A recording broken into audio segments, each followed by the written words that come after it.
Wade Wilson, renowned assassin, skilled with all weapons known to man, and on top of that, unparalleled in hand-to-hand combat. Someone who is a hired gun, but also never knows when to shut his mouth, obviously granting him the nickname Merc with a Mouth. But how would Wade Wilson or Deadpool fare in the universe of The Boys? Well, it's very simple at the start for Mr. Wade Wilson. His early life would go exactly the same, and he would even become a component of the government, where he would hunt down and eliminate soups with the likes of someone who we know as Billy Butcher.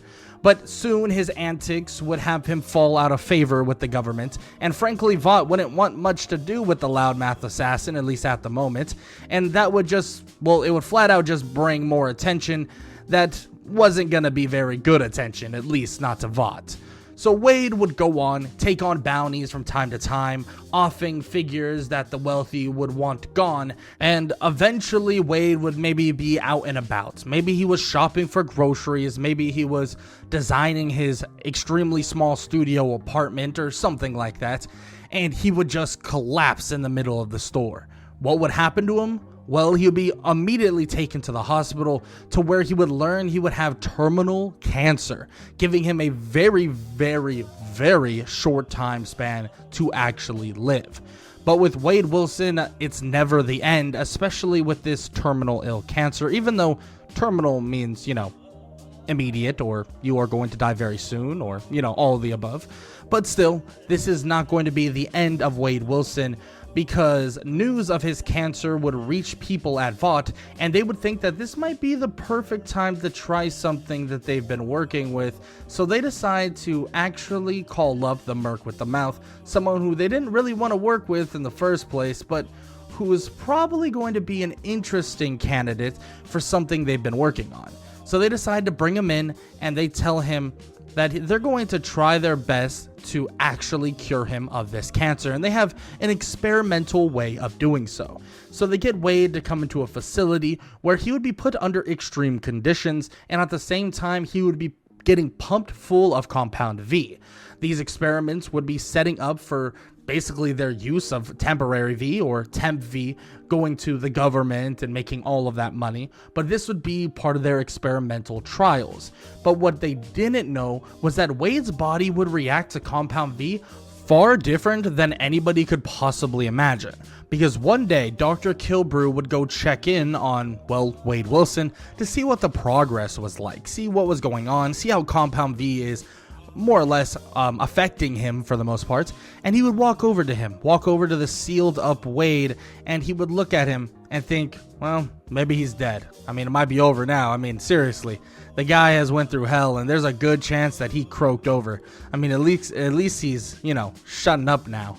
But as he's checking this progress, he would see all the analytics, and it would all designate that Wade Wilson is still alive, in which he would look at Wade, and Wade would just open his eyes with a bit of a smirk. And as he's about to say something, let's just say Dr. Kilbrew wouldn't be able to hear it, but there's a good chance he just says the word boom, and everything in the facility would go up into flames. Everything would explode, and everybody who's in the facility would be engulfed in flames, destroyed, or blown to little tiny chunks of meatballs. Now, with that said, it seems as if there's one person that would rise from the ashes, though, someone who is on fire, but isn't actually gone. This person is Wade Wilson. And this is how they end up, or Vought ends up creating the Deadpool, or Deadpool himself. All the progress, all the research with Compound V within Wade's body was gone, but it seems as if Compound V had a completely different effect on Wade, and the reason for it is because of his X genes, or his mutant genes. Compound V having a direct component of awakening those mutant genes, and on top of that, the effect of this crazy environment that Wade had his body put through allowed for his body to regenerate the cancer quicker than you could possibly imagine, and giving him a healing factor that was unknown to anybody. But with the effect of Compound V as well, it would also give him extreme abilities of strength and also durability, putting him, like same level of strength and durability as some of the other higher level of supes. But nobody really knows much about that. This would eventually would lead to Wade donning the red and black suits, of course, after some trials, making some ugly suits or some weird suits, maybe a suit that looks like Spider-Man as he contemplates the idea of actually, utilizing something that looks like Spider-Man since he's already in a different universe, and, all that fourth wall breaking we love out of Deadpool. But he would eventually take on and don that red and black suit that he would always make. And he would truly step into the world of supes and horrific things that happen in The Boys, in which, let's be honest, he would fit pretty damn well in there because he's pretty messed up in his own head as well. Now, Deadpool wouldn't affect the main cast too much in the beginning, aka in the beginning of, season 1 and throughout that time, but he would kind of get up to his normal shenanigans in the world, and frankly, with all the very graphic stuff that happens, he would definitely, like the world just a little bit more than we could possibly imagine. He won't be super involved though, like I said, until season 2, where Stormfront would actually join the Seven, and eventually Compound V would be leaked out to the public. And this would be something that, well, a lot of people thought would be, a good thing, or the boys really, specifically would think this is a great thing. But Stan Edgar, he has a funny way of flipping things, and the way he would flip it is to bring in Deadpool, or Wade Wilson, throwing tons of money, throwing tons of promises, and throwing even a place on the Seven, replacing A-Train, and he would be the mascot to AKA saying that Compound V is actually a good thing. Because guess what? Wade Wilson was terminally ill, and the treatments that they went through, the treatments that utilized Compound V, well, they cured his cancer. And that's something that Stan Edgar would use massively and would use Deadpool as a mascot for. And of course, Deadpool would kind of end up deciding, hey, you know what? Why not? Let me join in on this. Let me go in on this because there's really nothing else for him to do. And he's kind of getting bored from the same old doing, shenanigans and hooligan-like things. I can't really say because I want this video to be monetized, but you guys all know what happens in The Boys and all the horrific things he could possibly do and all of the things that would not be very PG to really talk about. Now, with all those things kind of in his past, or at least slightly, very slightly being in the rearview mirror, he would join the Seven. Now, you might be wondering, how would he interact with the Seven? Well, for starters, this is the Stormfront Seven, so we are dealing with Homelander, Stormfront, Starlight, Maeve, Black Noir, and then the Deep. So, let's start with Homelander and Stormfront, because I feel like it's pretty easy to group them together because they're going to be pretty similar in terms of their feelings with Deadpool. They would think that he's annoying, very irritating, and probably a massive wild card. Stormfront would probably find her own little manipulative ways to try and utilize the idea of, Deadpool being this American survivor, American hero type thing. But Homelander would find him annoying. The guy doesn't stop talking. The guy thinks he's funny. He breaks the fourth wall all the time. Like, who the hell is he even talking to? Homelander would absolutely hate him. Now, Starlight, on the other hand, wouldn't really be too intertwined with Deadpool. I mean, at the end of the day, they really wouldn't be working together, but let's be honest, Deadpool would know pretty quickly that Starlight would be working with the boys, or at least in some extent is, because Deadpool has a weird way of breaking the fourth wall and also, weird way of learning things like that. But in terms of Starlight, they would be kind of whatever, right? Maybe Deadpool would say some odd things to her, but as long as she's mutually nice to him, Deadpool would be extremely mutually nice to her as well. If we're kind of comparing it to something, we could compare it to the whole movie Deadpool Yukio situation, where he's kind of like, oh, hi Yukio, and then he's like, oh, hi Wade, that whole thing, but not as dumbed down, because Starlight isn't like, super basic in terms of those, like, that type of interaction, but as long as they're nice to each other, he'll be pretty mutual. That's just how Deadpool is for the most part.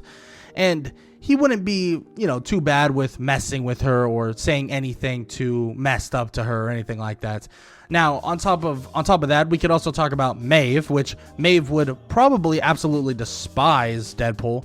I mean, again, is a loudmouth, doesn't shut up. Maeve is very strict with her ideas. Like, she just wants things to, get to the point, wants to go forward with things as quick as possible. That's who Maeve is, and that's what she's going to do every single time. Now, someone who I wanted to talk about very, very badly is Black Noir, because I truly believe that Deadpool and Black Noir would be best friends. I'm convinced, you cannot convince me otherwise. Deadpool and Black Noir would be best friends. I think Deadpool being the I'm never gonna stop talking type of person, and then Black Noir being the silent, completely silent type, actually. And I know technically that is not by choice for the most part, but he would be completely silent. And he would have that kiddish side of himself where he has those, weird cartoon beaver kind of characters that surround him. So I think Wade being nice to Black Noir, being like kind of cool around him all the time, I think that would be like a perfect matchup, a perfect little duo. I mean, plus they're both assassins. It would be pretty damn awesome to see them interact, and it would be pretty damn awesome to have that friendship of theirs blossom, at least, to the extent of it probably would be an all in Wade's mind, because, Wade is like, oh yeah, we're best friends, even though the guy doesn't talk ever.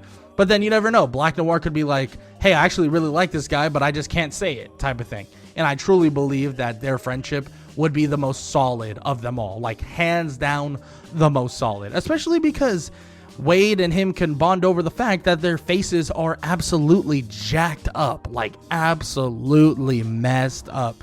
I mean, maybe it gives a little bit of humanity to the one and only Black Noir, right?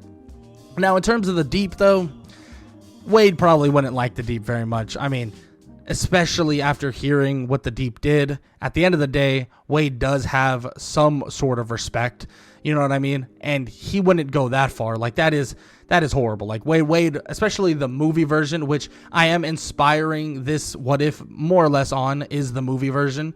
I know I could dig into the comics and, we can add this and that, and I will bring up a version of that sort of in a little bit, but I'll get to that in a bit. But I do believe that Wade wouldn't interact very well with the Deep, and would probably just make fun of him super badly because of all of the BS with the whole octopus thing and, all of that stuff. Now, things would be, wouldn't be too different, with the whole Stormfront being exposed, but truly the revival of Soldier Boy and the interactions with the Seven would kind of continue this cycle of Homelander being terrified. Honestly, Wade would end up being kind of like a minor punching bag for Homelander. Homelander would know that Wade is literally like invincible to the point of like he can regenerate or grow every limb back. So maybe from time to time Homelander would like cut off a limb. And I'm gonna be honest, there's somebody watching all of this occur, and he don't like it that he's being a punching bag, don't get it twisted. Wade isn't even like showing or trying to fight back or anything. That's just, he thinks it's all banter for the most part, but he just kind of tries to take it and continues on with a joke and more jokes and stuff like that, right? But with the whole Wade and Black Noir situation, I could, like I said, I could see them being extremely friendly. So this would put Black Noir in a situation where he wonders to himself, should he really try to kill someone like Soldier Boy, or should he really be kind of trying to face down someone like Homelander? Because let's be honest, Homelander is hurting and sabotaging and at the end of the day really doing horrible things to quote unquote Black Noir's one of his best friends, if not his actual best friend, being that of this version of Deadpool, right? Of course he wouldn't get much of a option here, because Black Noir would still get absolutely one-shotted by, the one and only Homelander, of course. And he would get one-shotted by him, and I won't explain exactly how and what that exactly means, but if you've seen the show, you know exactly what happens to Black Noir before the Soldier Boy fight. even though he was going to, help him with Soldier Boy, which, was a totally different thing. But during this lead up to, Soldier Boy's whole execution of Homelander and all that stuff, the whole fight that we know at the end of season 3, we would actually be getting a little bit of Deadpool and Stan Edgar interaction throughout this season, where they would get a bit of a investment, you could say, something that was going to be relayed back to the one and only Deadpool, of course, because Deadpool definitely deserves a little bit of more money investment, and that would be some new technology or new weaponry over this course of time, which that will be one of the options or one of the ways I could see things going down in this fight to come. Now, I want to bring this up too. Let's not ignore the fact that Deadpool would definitely be involved in Herogasm, which I would hope and would probably assume he would avoid Soldier Boy for like all means necessary. He's going to stay away from that dude. He doesn't want anything to do with him. It's not like he's so loyal to Homelander. He's going to try to take him down by himself. Ideally, Deadpool's going to be out of there as soon as possible, and if he gets caught in the crossfire a little bit, whatever, but for the most part, he dips and dodges out of Herogasm before anybody else could even see him. So I just wanted to bring that up because I'm sure some of you were thinking about it as well. And yeah, with that said, let's talk about the different ways that I can see the climax of season 3 actually happening, or the Soldier Boy fight actually happening. Like I said, I'm not happy about it, but the death of Black Noir would most likely still happen. R.I.P. my boy Black Noir. R.I.P. But, of course, it would still happen, and I could see Deadpool seeing this and obviously changing his mind, and you know how, fluky he is sometimes.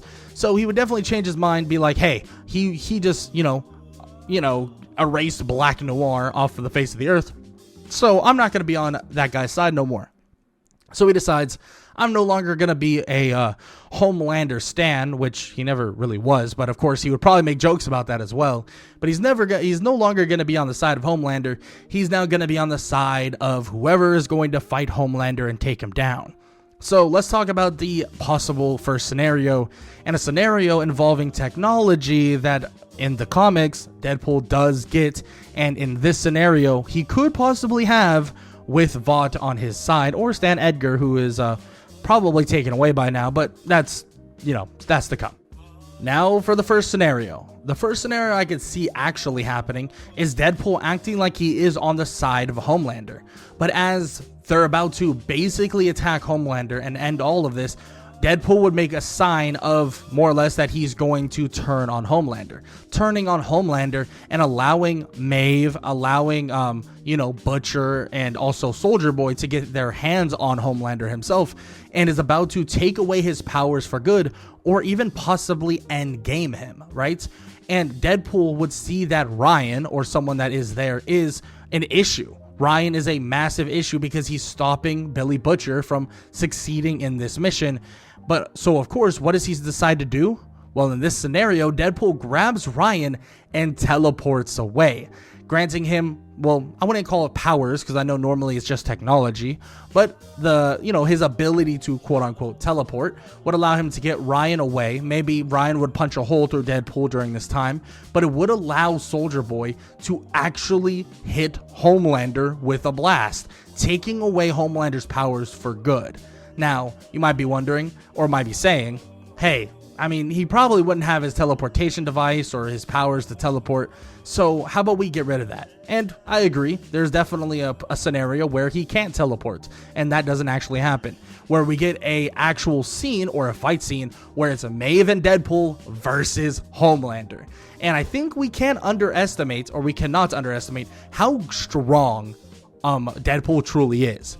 With the help of Maeve and also knowing some of the weaknesses that, Homelander has, being that if he gets stabbed in the ear or he has kind of like sound disorientation, all of these things help massively in terms of fighting Homelander. And Deadpool's massive regeneration, where he can stay in the fight at all times, would help drastically on top of that. Plus, at the end of the day, Deadpool is pretty damn durable in this world with a mix of Mutant Gene and Compound V. so he would be able to keep up with Homelander, and well, because he has a Maeve on his side as well, which I believe the ending would end up being Maeve, Homelander, Soldier Boy, and Deadpool diving off the building, you know, taking everybody with them, because you're kind of like with the whole Deadpool being like, I'm gonna be a true superhero, and jumps off the building holding, you know, Soldier Boy, holding Homelander, and also Maeve, which would in turn obviously, you know, get rid of Maeve's powers and possibly get rid of Deadpool's. But in my opinion, in this world where you have a mutant gene still involved, I don't think Deadpool would lose his powers, but Homelander would be a human, Maeve would be a human, and Soldier Boy would end up getting locked away in a government facility all over again. But of course, there could have been a third option where, let's be honest, Deadpool doesn't make that much of a difference in this fight. Maybe makes it so that Maeve doesn't take anywhere near as much damage, you could possibly say. Maybe makes it so she's a little bit more healthy type of thing. And I honestly think the fight between Deadpool and Homelander would be a closer one than we can imagine. Of course, we don't necessarily know how strong Homelander truly is, but we know that Deadpool is pretty damn durable, and in this world, I mean, it depends on how you want to scale it. If you want to look at it and movie Deadpool or comic Deadpool, which comic Deadpool is way more durable than you could possibly imagine. So I try to find a happy little balance, but with the help of Deadpool, with Maeve and Deadpool, being that Deadpool is a master martial artist, master with almost every single weapon you could possibly imagine, he would stand a massive chance against Homelander. So the upside of this fight would still be pretty damn good. And I'm not gonna lie, maybe this is a little bit kind of cruel, but I could see Deadpool seeing, you know, making it so that maybe he knocks out Ryan or something like that, because let's be honest, Deadpool is very, very quick, and he's a smart dude for the most part. So if he sees that the reason why they can't finish off Homelander is because the little kid is crying and telling everybody to stop and not understanding, you know, the possible situation, of course Deadpool would do something about it. And could this flip everything and make it so the boys fight against Deadpool too? Maybe, but if that's the case, let's just say it doesn't end very well for the boys, like at all. But with that said, I know there's a whole other season to chat about, but I do believe with the addition of Deadpool, I honestly think they could possibly defeat Homelander. And if you do want to basically see what a season 4 would be like with Deadpool, I honestly think it would be a pretty basic one. I don't think Deadpool would be really involved with the boys. Maybe his hyper regeneration, maybe his mutant gene could be used for the experimentation of a superhero virus. But other than that, I don't think he would be that involved in a season 4 if Homelander would survive. I think Deadpool would kind of end up being on his own and kind of just decides, well, to show up whenever he wants to show up. Now, with that said, I would love to hear what you guys have to think. What do you think happens if Deadpool joins, or Deadpool is entered into the universe of the boys? Of course, I am a comic casual, so all of the stuff I said could be completely false in your eyes. And hey, that is completely fine. Let me know what you think would have happened if Deadpool was in the boys. How do you think he would interact with specific characters? Do you believe that he would be best friends with Black Noir? Because I totally do. And I hope all y'all agree with me on that, because I'm not budging from that. I think him and Black Noir would be best friends, okay? He would be best friends. Okay, I'll stop now. With that said, though, I hope y'all enjoyed. And make sure to leave a like, leave a sub, leave a comment down below. And if you enjoyed this video, YouTube believes that you'll enjoy this one, so might as well go check it out.